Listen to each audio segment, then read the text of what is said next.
Hey everybody, it's Don. I'm at another Buzzard Roost today.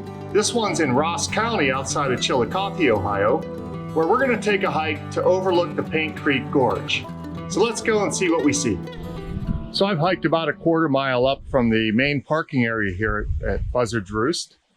And it directs you toward I took the South Point Trail, and it directs you to this little historic camp, the little pioneer farm that there are parts of that are still here that have been preserved. And so let's take just a little meander around that first before we actually hit the trail. All right, so let's see what's here. So this is just apparently the little campsite area, cabin area of this little farm. This little shed here was what appears to be a tool shed and workshop. There's some historical timbering and farm implements here, a variety of shovels, diggers, like a broad axe. That's a hand forged. I can see the dimpled appearance to it there. Okay, large crosscut saws, yokes for oxen apparently. Horseshoes and that sort of stuff. All kinds of things that would have been used in a little pioneer farm. There's a little cultivator. This is called the Joe Boast Historical Cabin. Apparently Joe Boast was the, lived here at some point. I think this was in the early 1800s. And it appears to be used for, on occasion for events and things like that. I'm not entirely sure how they use this, but it's part of the Ross County Park District, I believe. Over here is a little bit more. This looks to be I think you all know what that was. That was the outhouse. All right. And just a little, what might be considered to be the yard area. Well, doubt that works anymore, but I don't know. This appears to be the original cabin. I'm sure it's been repaired and changed throughout the years. It's pretty dark in here and there's no lights. I don't have a good light. It's just a very simple board structure, not a log cabin. It has log beams and hand-hewn rafters and things like that. But it was not a log cabin. It was built, sided with boards. And in this kind of area, a post like that with all those little holes in it could be chestnut. It's very possible here. There was some American chestnut in this area. And little fence rails and things like that. So that's just a little bit about the historical campsite here. I see a big grindstone here laid on its side, just on display. So that would have been a grindstone in a mill. All right. And then some farm implements would have been used, pulled by horses or oxen. All right, cultivators, hay rakes. Variety of old things. All right, so that's a little bit about the campsite. So let's head on down now and hit the trail. Near this historical camp, it's sort of open here. This is where there was a historical farm, a hilltop farm that's been, was abandoned many years ago. I just want to comment on the day.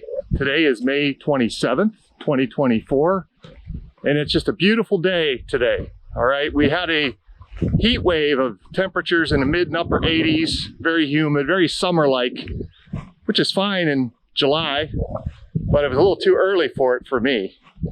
Today it's finally broken, it's cleared out, it's a lot cooler and more clear, less humid.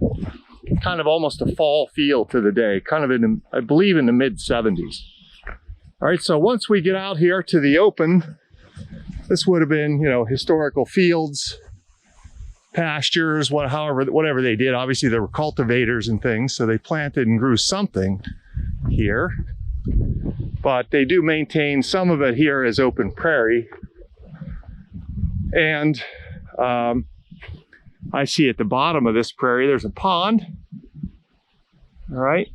And there's a beautiful red-winged blackbird just landed on a stop sign over there. Okay, it has very bright red shoulder pads, practically glowing right now. Okay, because those are the males mating and protecting their nests and things like that. So let's walk up here. We'll take a look at a map and I'll show you where I am and my plan for the day. There are a couple of options for hikes here. And so I'll just show you what I'm doing. Yeah, red-winged blackbirds, by the way, are very commonly associated with water. They like pond edges, wetlands, marshy areas. That's where they hang out quite a bit. Okay, so here's the Earl Barnhart Buzzard Roost Nature Preserve map. We are right here. I parked here, took that little walk. The historic camp we looked at is right here. So we're going to take this South Point loop and overlook, skirt along cliffs that overlook the Paint Creek Gorge. And there's supposed to be some spectacular views out there.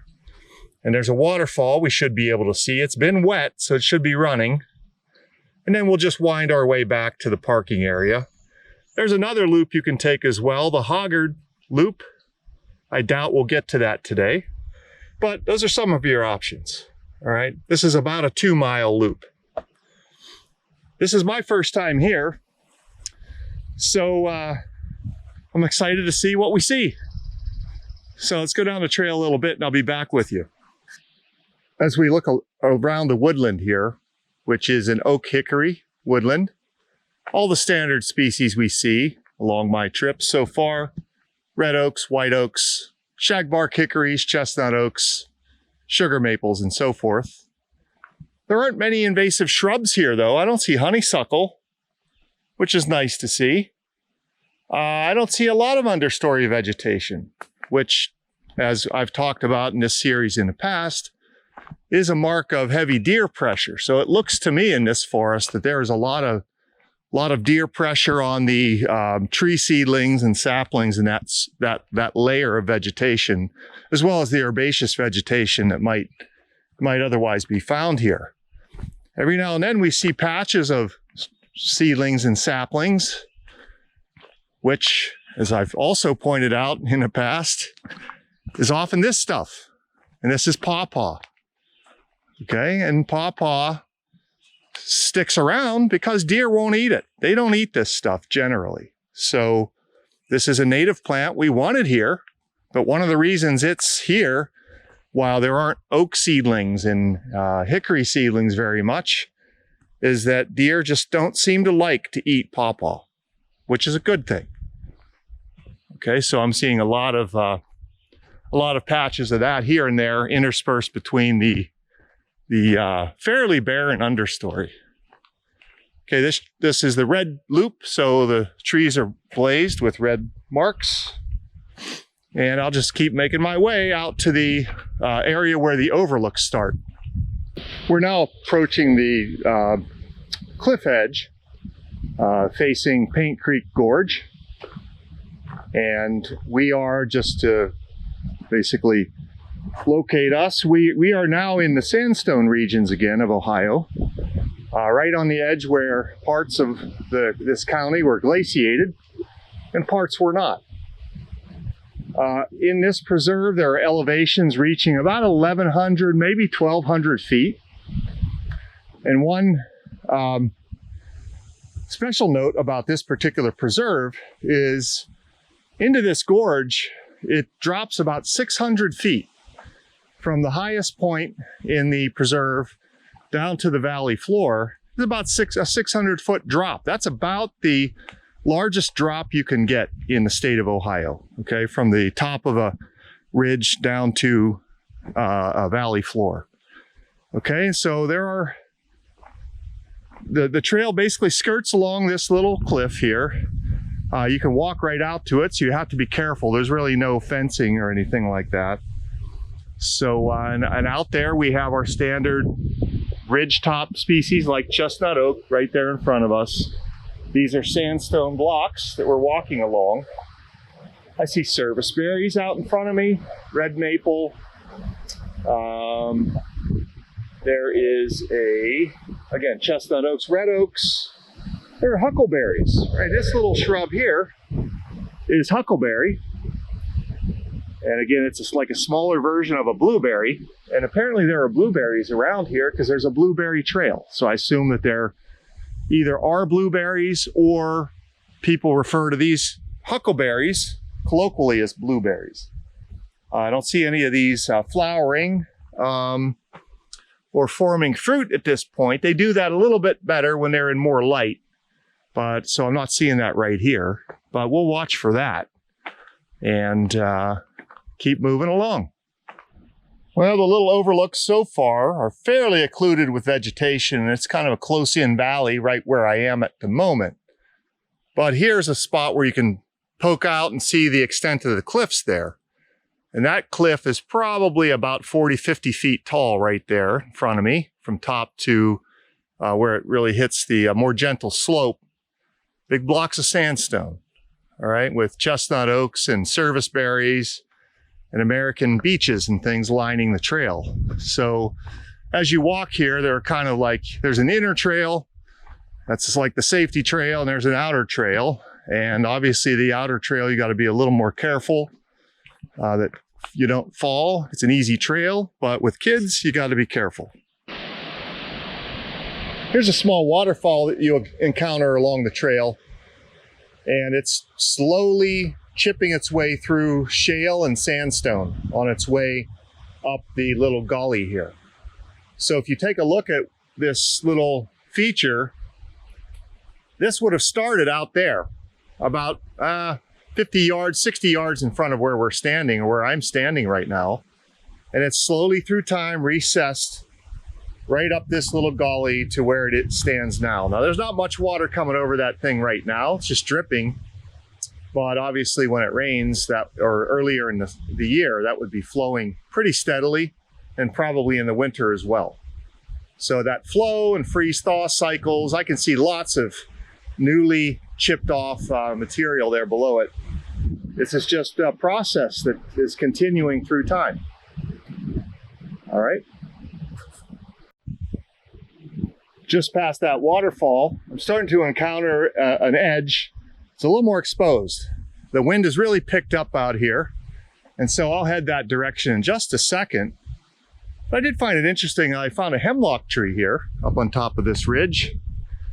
Not a real common location to find a hemlock. They're usually in the gorges and valleys and valley floors, although it's plenty moist and humid enough for that tree here.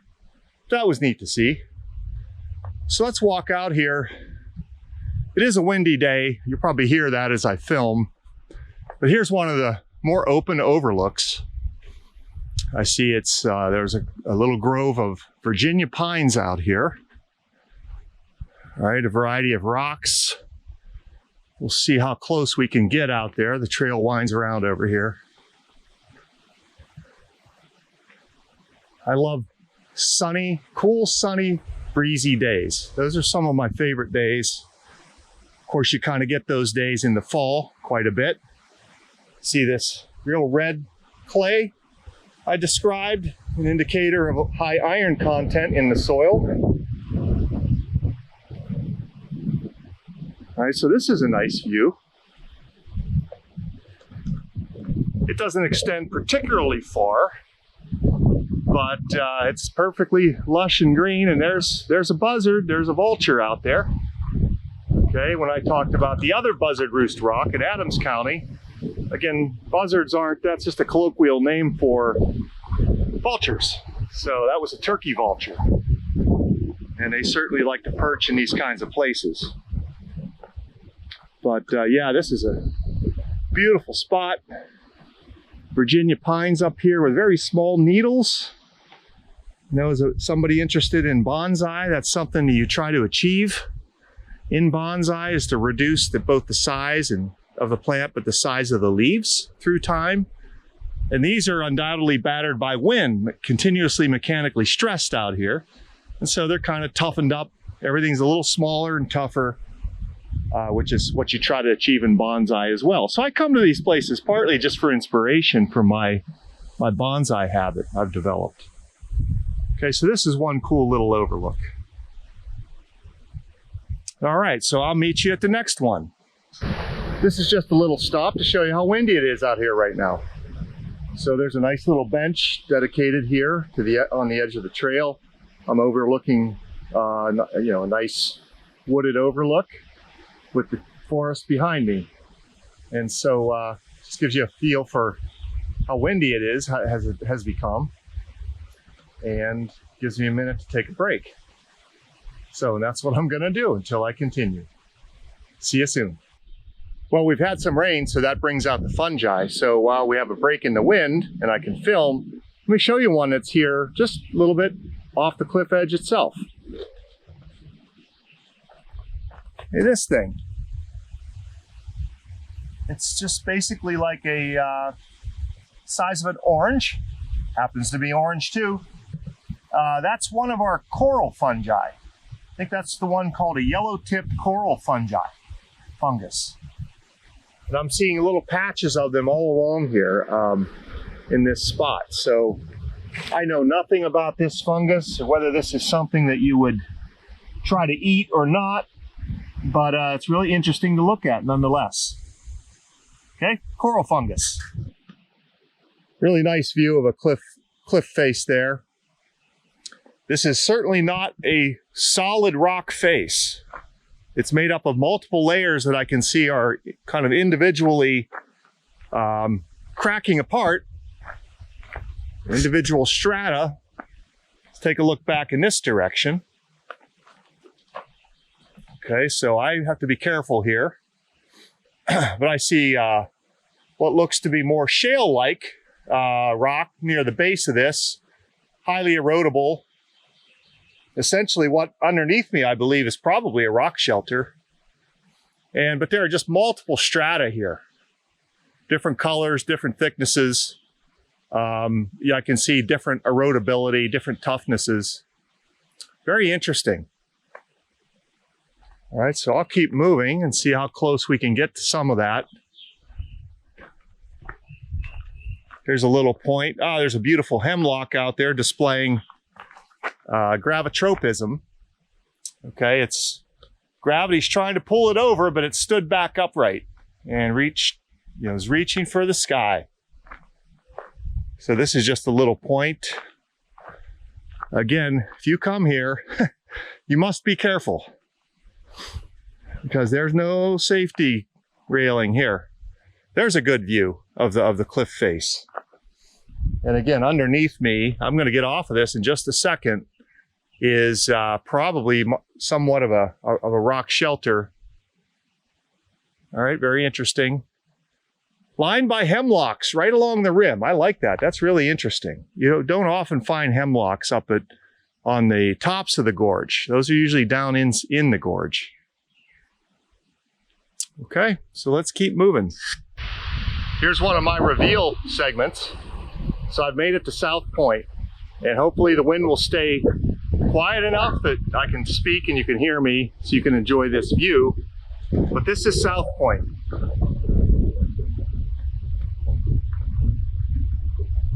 Block of sandstone that juts out overlooking the Paint Creek Gorge.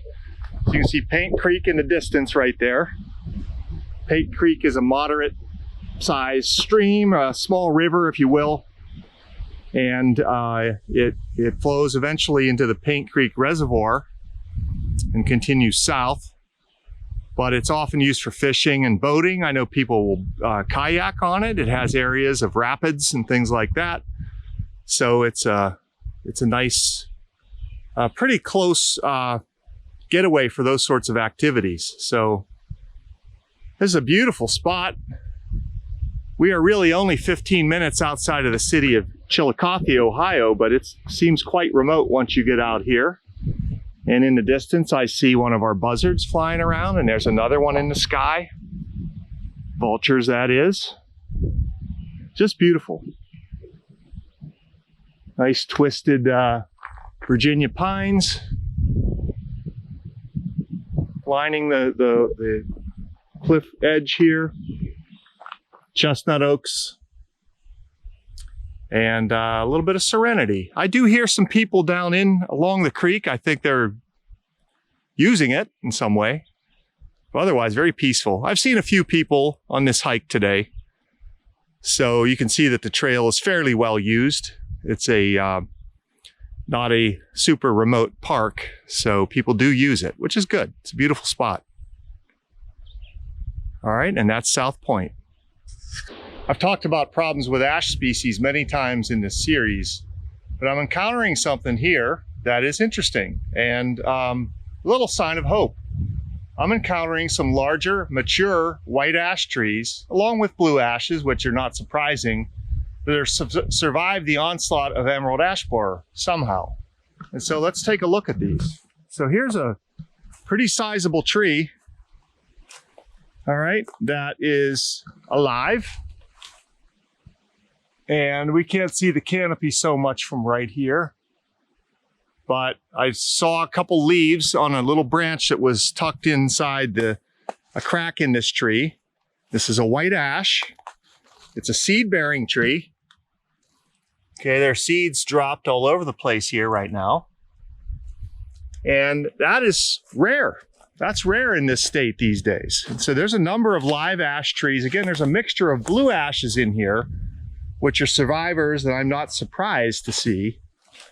But to see larger white ash trees alive, here's another, is quite intriguing to me. And this is in an area where I don't see why or how they would have been treated in any way. Emerald ash borer has certainly been through here, has killed plenty of trees.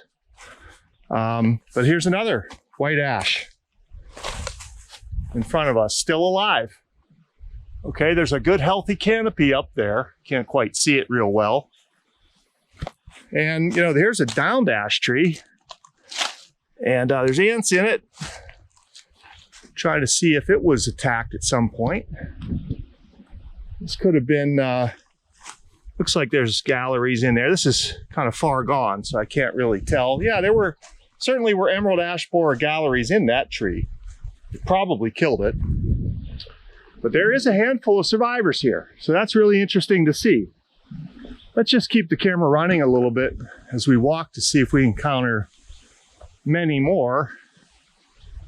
There's some tulip trees here. There's certainly a lot of ash saplings and seedlings, which is not uncommon. Okay, here's a white ash little sapling, for example. Here is a green ash sapling right next to it. Okay, so, and I know I saw some blue ashes in there. So here's a blue ash sapling right here. So it's really interesting that we have 3 species of ash trees in the ground layer right here, but a handful of seed producing adults as well. So that's interesting. I'll see if that stays consistent and report back. So I've continued to see healthy white and green ash trees on this trail. And I will report that to some folks I know who work on identifying what we call lingering ash trees that have survived the onslaught of emerald ash borer as potential sources of genes that might contribute to resistance in breeding programs to breed for improved emerald ash borer resistance in white and green ashes. I'm also stopped by this tree because it reveals a beautiful bark texture that white ash can acquire with time. And with so many of them being dead, you just don't see it anymore, okay? And you know, the trees die, the bark falls off, and they hit the ground. But that is this real blocky nature to the bark that white ashes can acquire. It almost looks like alligator skin, right? And so if you remember another tree that I've profiled for at least a few minutes on this series, persimmon can have a very similar texture as this. And one other species at least can do this, and that is black gum. Sourwood, sorry, one more. 4 species I know of that can adopt this very blocky bark. It looks like blocks all glued together and pasted on the bark. So that's really neat to see. And that's a healthy white ash, which is also really interesting. And I will have to check to see if any reason at all these trees would have been treated, but I doubt it. Sometimes park systems will decide to treat a handful of trees just to keep them alive, but I don't know that to be the case here. I would doubt it highly. So I am seeing a number of healthy white and green ash trees, along with blue ashes, which we'd expect in this forest. So that's really nice to see. Okay, moving on. So that'll conclude my hike to Buzzard Roost, a 1,200-acre nature preserve in Ross County, Ohio. And I will be embarking on an adventure to Italy soon, so I'm going to branch out quite a bit from what I've been doing. But what I intend to do, I'll film a couple of episodes there to try to hit some of the natural side of Italy rather than just the cultural side, to give you a view of what the nature is like in Italy, all right, in and around all the various cultural attractions. Okay, so with that, I'll bid you adieu, and I'll see you next time. This is a naturalist signing off. Bye-bye.